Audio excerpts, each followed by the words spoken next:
Our scripture reading schedule in the Old Testament continues in the book of Judges, and we have before us this week chapters 9 through 15.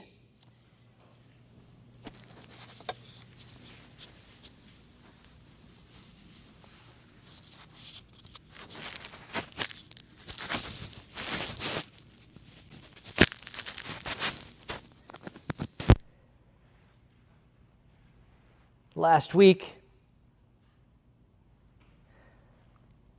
we were brought through the end of Gideon's time in our reading schedule. And this week begins with the treachery that followed from Abimelech, one of Gideon's sons. You'll note that Gideon is frequently called in these passages by his alternative name, that name that was given to him after his first act of judgment as a judge in Israel, as he destroyed the idol to Baal in his own community. He was named Jerubbaal. And so you'll see Jerubbaal, as we would anglicize that to some extent, a significant name for Gideon. Chapter 9, first chapter of our schedule for this week, records the murderous plot of Gideon's son, Abimelech, in order to make himself sole heir of Gideon and thus a king. He convinces the men of Shechem to make him king. They agree, and then Gideon hires a band of thugs, proceeding to use them as he pursues a murderous plot to kill all Gideon's sons. And he succeeds, except for one who escapes, Jotham, who had hidden himself. The Shechemites declare Abimelech to be king after that terrible conquest. Jotham goes to Mount Gerizim, that mountain of blessing on the one side of Shechem. You'll remember when the people entered the land, God had ordained that they come to Shechem and assemble certain tribes on one mount, on one side of Shechem, and the other tribes on the other mount, on the other side of Shechem. And the one set were to cry out in relation to the blessings, and the other in relation to the cursings of the covenant. Mount Gerizim was the mountain of blessing on that one side of Shechem. Jotham goes to that mount and declares what amounts to a prophetic curse against Shechem and Abimelech, that they should destroy one another. You understand the irony, the significance of that. He stands on the Mount of Blessing because all that prosperity, that apparent blessedness that they might think is theirs, will all be turned to wretchedness and cursedness. The remainder of the chapter describes how this came about. It's worth noting that the chapter attributes this justice executed against Abimelech and Shechem. It's attributed as the action of God to bring about justice. God saw to it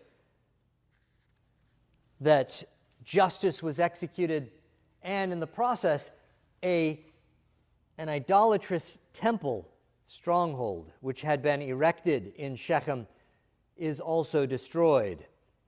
It was a temple stronghold to Baal Berit. Chapter 10 begins by quickly mentioning two additional judges, Tola of Issachar and Jair of Gilead in Manasseh. And then The chapter sets the stage for the next judge by describing the depth of idolatry into which Israel plunged at that time. They were, in fact, full of idolatry, and as a result, God handed them over to invaders from every side. Following the pattern, they cry out to the true God in their misery and affliction, and God rebukes them. They put away their idols, and they prepare for deliverance, for battle unto deliverance. Chapter 11 introduces the next judge to lead the people of Israel in battle, Jephthah. Here the focus shifts to the Transjordan area of Gilead in Manasseh. That's where the Ammonites were attacking. This region was Jephthah's homeland, but he had been driven away because he was the son of a harlot and not a legal heir with his half-brothers. He is well known to them as a mighty warrior, so the leaders of Gilead call him back after having driven him away because they want what he can provide as a mighty warrior. Someone to lead their armies was sought, and this one seemed a great candidate. Jephthah takes the lead, and God strengthens him to win. But Jephthah is remembered especially for a foolish vow he takes before going into battle. He vows to sacrifice whatever goes out of his house upon his victorious return. And you'll recall that it was his only child, his daughter, that came out first. Many commentators believe he literally ended up putting her to death as a sacrifice. This would have added wickedness to his earlier foolishness. But it's also possible, by way of interpretation, to consider another approach, given the emphasis in the text on his daughter remaining a virgin. It's possible that Jephthah gave up his daughter, perhaps to perpetual service at the tabernacle. There are subtle mentions of those who labored continually in service at the place of sacrifice, who were not Levites or priests.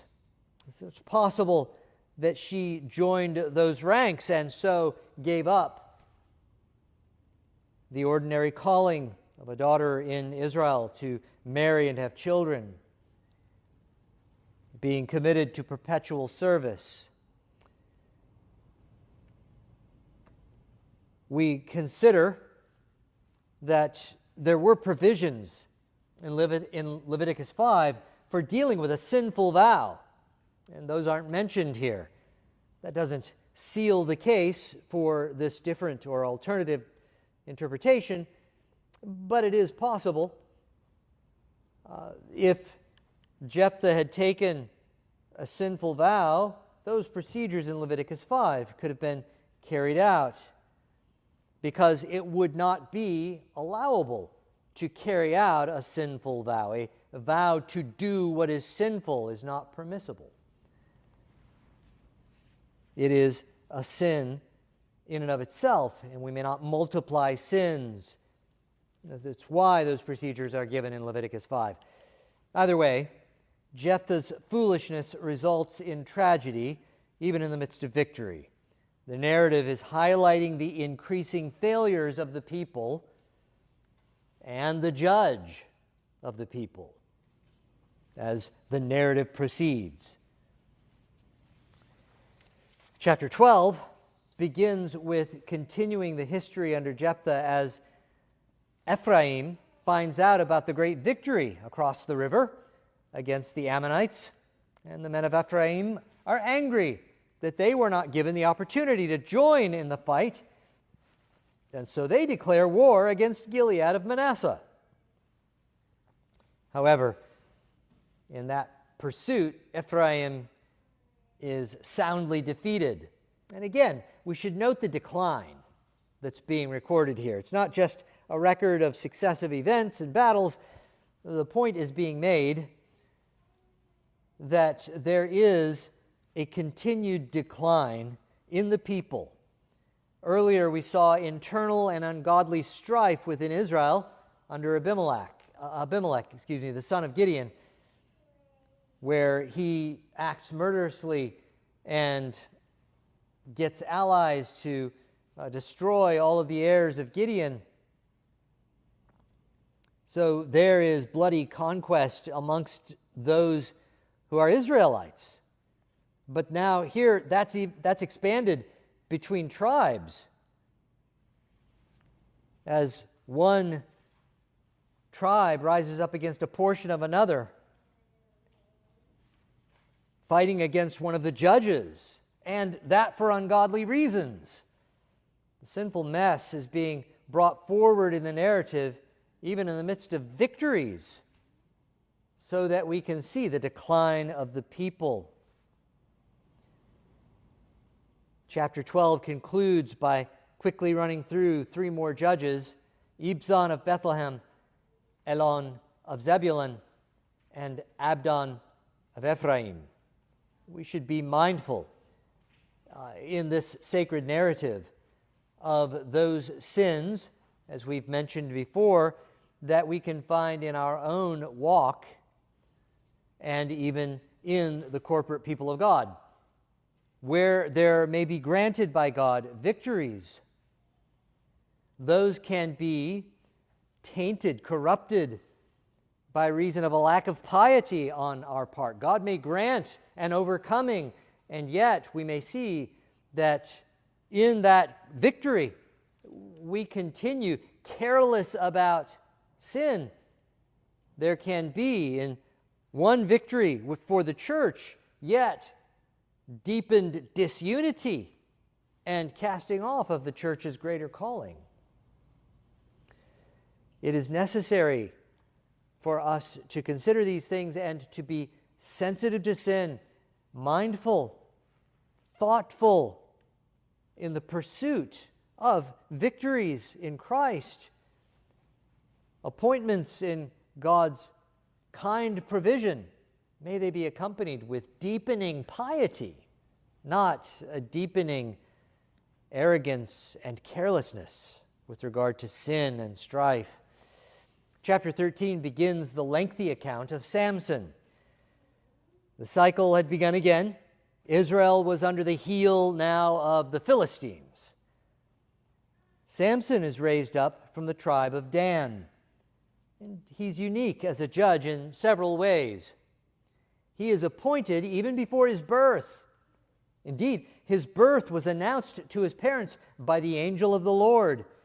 They had been unable to have children, but the Lord announced that they would have a son and that he would be used by God to begin to deliver Israel from the Philistines. Further, this son was put under a Nazirite vow even before his birth, and so his mother was to keep the dietary portion of that vow while she was expecting. The chapter closes describing Samson's birth and his growing and being blessed by the Lord. Given all this, our hopes are high as we proceed through the narrative. The chapter ends with the Spirit of the Lord beginning to move upon Samson. But the Scriptures are brutally honest with the history of this hero, and we are sadly disappointed with what we find in the very next chapter. Indeed, Samson is something of a living picture of the great disappointment of Israel recorded in the book of Judges. Greatly blessed and set apart, but wickedly unfaithful and falling into crippling judgment before divine deliverance.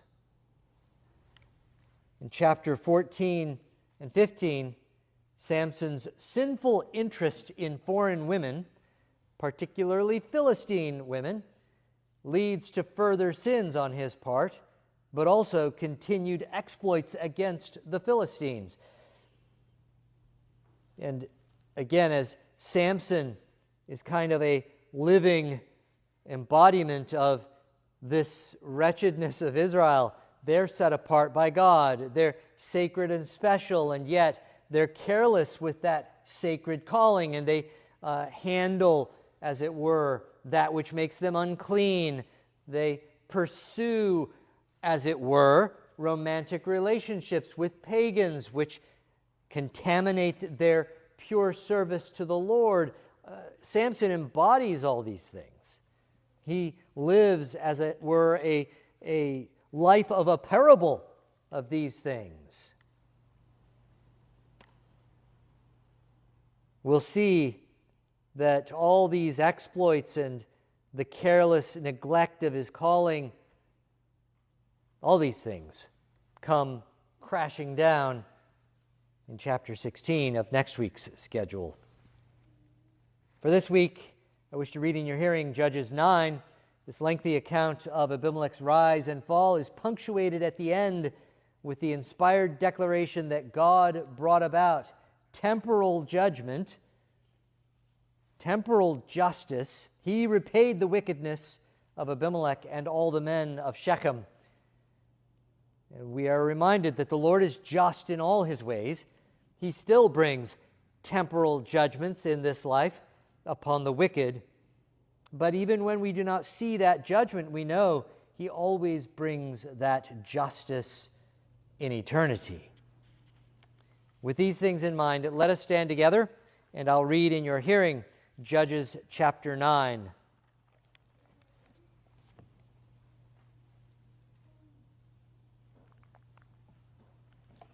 This is God's very word, holy, infallible, and inerrant. Let us with reverence hear and heed.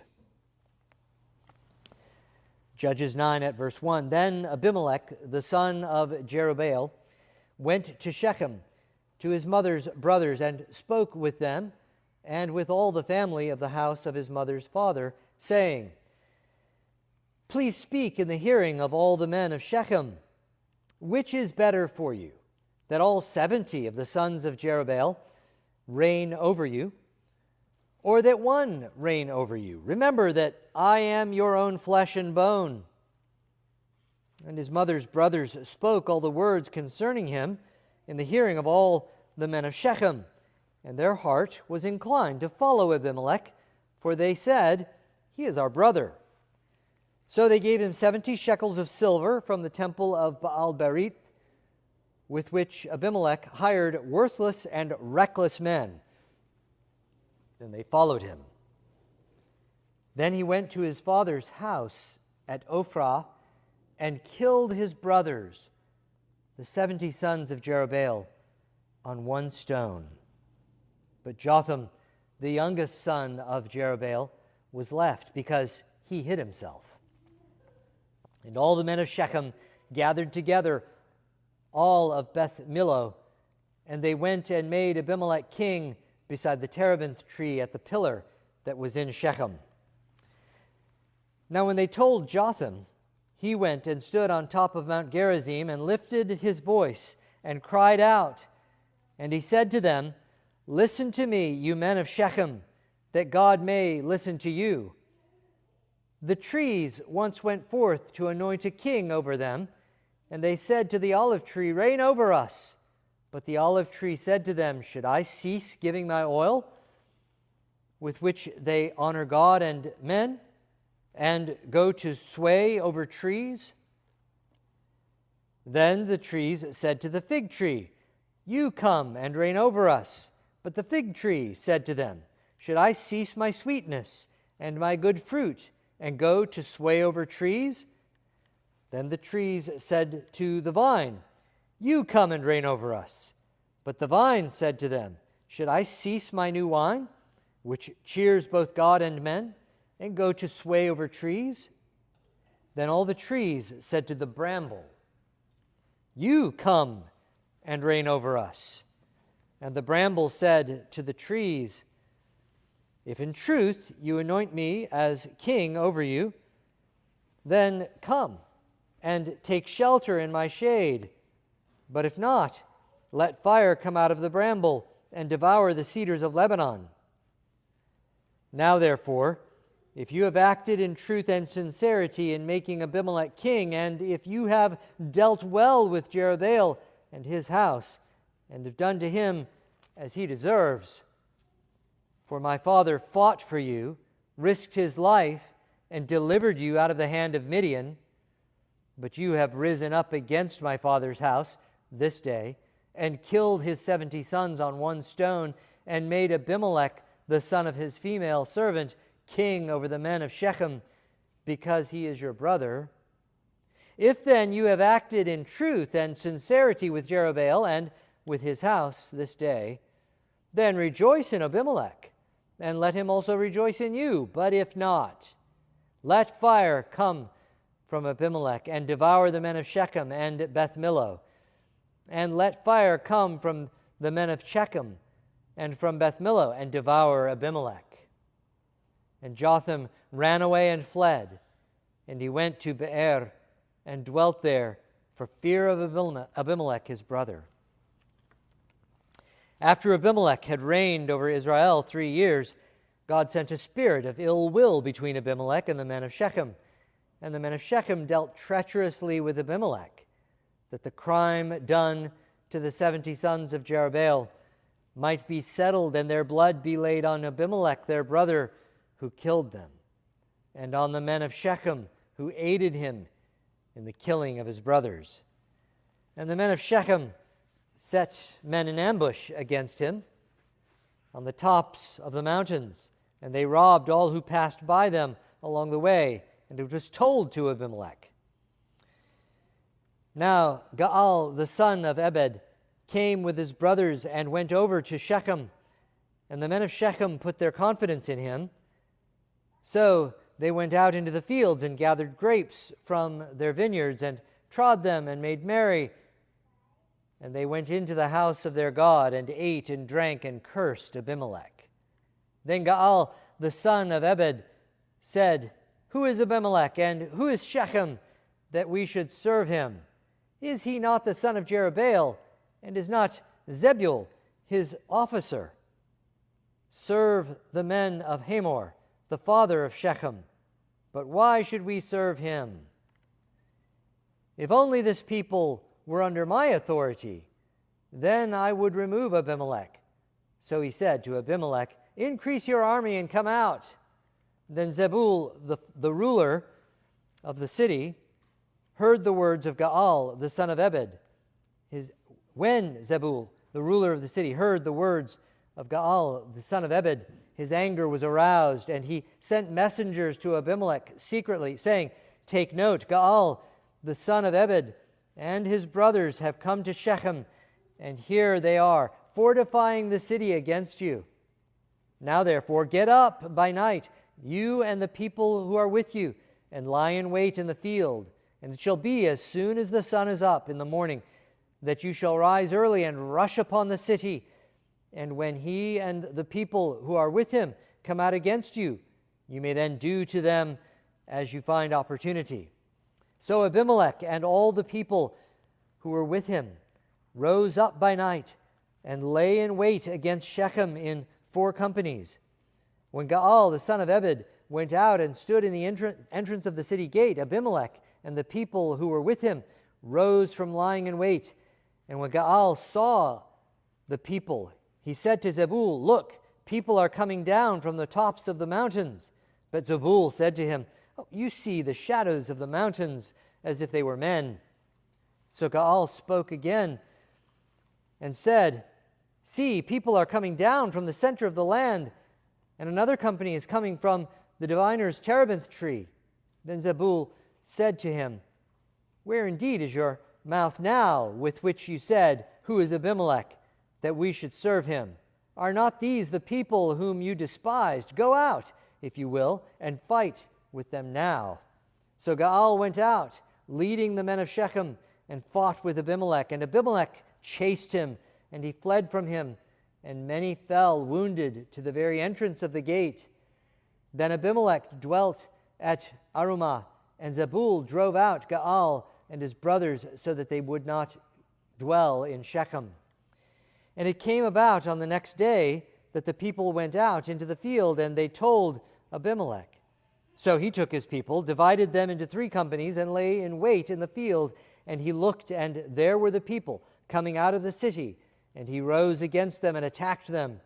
Then Abimelech and the company that was with him rushed forward and stood at the entrance of the gate of the city. And the other 2 companies rushed upon all who were in the fields and killed them. So Abimelech fought against the city all that day.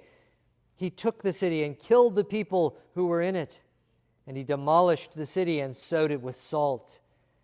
Now when all the men of the tower of Shechem had heard that, they entered the stronghold of the temple of the god Berith. And it was told Abimelech that all the men of the tower of Shechem were gathered together. Then Abimelech went up to Mount Zalmon, and all the people who were with him. And Abimelech took an axe in his hand and cut down a bough from the trees, and took it and laid it on his shoulder. Then he said to the people who were with him, "What you have seen me do, make haste and do as I have done." So each of the people likewise cut down his own bough and followed Abimelech, put them against the stronghold, and set the stronghold on fire above them, so that all the people of the tower of Shechem died, about 1,000 men and women. Then Abimelech went to Thebez, and he encamped against Thebez and took it. But there was a strong tower in the city, and all the men and women, all the people of the city, fled there and shut themselves in. Then they went up to the top of the tower. So Abimelech came as far as the tower and fought against it, and he drew near the door of the tower to burn it with fire. But a certain woman dropped an upper millstone on Abimelech's head and crushed his skull. Then he called quickly to the young man, his armor-bearer, and said to him, "Draw your sword and kill me, lest men say of me, 'A woman killed him.' So his young man thrust him through, and he died. And when the men of Israel saw that Abimelech was dead, they departed every man to his place. Thus God repaid the wickedness of Abimelech, which he had done to his father by killing his 70 brothers. And all the evil of the men of Shechem God returned on their own heads, and on them came the curse of Jotham, the son of Jerubbaal." Thus ends the reading of God's holy word. You may be seated.